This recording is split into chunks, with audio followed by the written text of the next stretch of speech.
السلام علیکم ورحمۃ اللہ وبرکاتہ۔ جس کو تم سے سچی محبت ہو گئی وہ تم کو فضول اور ناجائز کاموں سے روکے گا۔ پسند اس کو نہ کرو جو دنیا میں سب سے زیادہ حسین ہو، بلکہ پسند اس کو کرو جو تمہاری عزت کرتا ہو۔ کسی کے برے کہہ دینے سے نہ ہم برے ہو جاتے ہیں نہ اچھے۔ اپنی زبان سے ہر شخص اپنا ظرف دکھاتا ہے، دوسرے کا عکس نہیں۔ جو تمہاری خاموشی سے تمہاری تکلیف کا اندازہ نہ کر سکے، اس کے سامنے اظہار کرنا صرف لفظوں کو ضائع کرنا ہے۔ ساری دنیا کے سارے لوگ تجھے اپنے فائدے کے لیے چاہتے ہیں، صرف تیرا رب ہی ہے جو تجھے تیرے فائدے کے لیے چاہتا ہے۔ اپنے دن کا آغاز صدقے دینے سے کرو، اس دن تمہاری کوئی دعا رد نہیں ہو جائے گی۔ اپنے دوست کو اتنے ہی راز بتاؤ کہ کل کو اگر وہ تم سے دشمنی پر آمادہ ہو جائے تو تمہیں کوئی نقصان نہ پہنچا سکے۔ بہترین رشتہ وہ ہے جو آپ کے عیب جان کر بھی آپ سے تعلق ختم نہ کرے، بے شک یہ رشتہ آپ کا اللہ کے علاوہ کسی سے نہیں۔ جب اللہ کسی کو پسند کرتا ہے تو اسے خوب آزماتا ہے، پس تم صبر کرنا، کیونکہ صبر کرنے والوں کی منزل جنت ہے۔ انسان کے آنسو اس وقت مقدس ہوتے ہیں جب وہ کسی اور کے دکھ اور تکلیف کو محسوس کر کر نکلے۔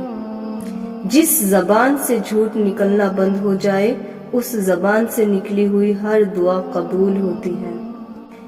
زندگی کے ہر موڑ پر صلح کرنا سیکھو، کیونکہ جھکتا وہی ہے جس میں جان ہوتی ہے، اکڑنا تو مردے کی پہچان ہوتی ہے۔ اچھے لوگوں کا تمہاری زندگی میں آنا تمہاری قسمت ہوتی ہے اور انہیں سنبھال کر رکھنا تمہارا ہنر۔ دوست کی غلطی ریت پر لکھو تاکہ پانی اسے مٹا دے، اور دوست کے احساس پتھر پہ لکھو تاکہ کوئی اسے مٹا نہ سکے۔ اپنے جسم کو ضرورت سے زیادہ مت سنوارو، اسے مٹی میں مل جانا ہے۔ سنوارنا ہے تو اپنی روح کو سنوارو، کیونکہ اسے رب کے پاس جانا ہے۔ اپنا کردار بنانے میں اتنا مشغول ہو جاؤ کہ دوسروں پر تنقید کرنے کا وقت ہی نہ ملے۔ انسان کو اللہ کی محبت تب نظر آتی ہے جب اسے دنیا کی محبت تھکا دیتی ہے۔ جب تمہارا دل کسی کے گلے لگنے کو چاہے، گلے لگ کر رونے کو چاہے، تو قرآن پاک کو گلے لگا لینا۔ تم کسی کے ساتھ بھلائی کرو، تمہیں اس کا بدلہ برائی کی صورت میں ملے تو سمجھ لو کہ تمہاری نیکی قبول ہو گئی۔ بے شک مشکل کے ساتھ آسانی ہے۔ مشکل وقت پر صبر کرنا اور بہترین وقت پر شکر کرنا مومن کی پہچان ہے۔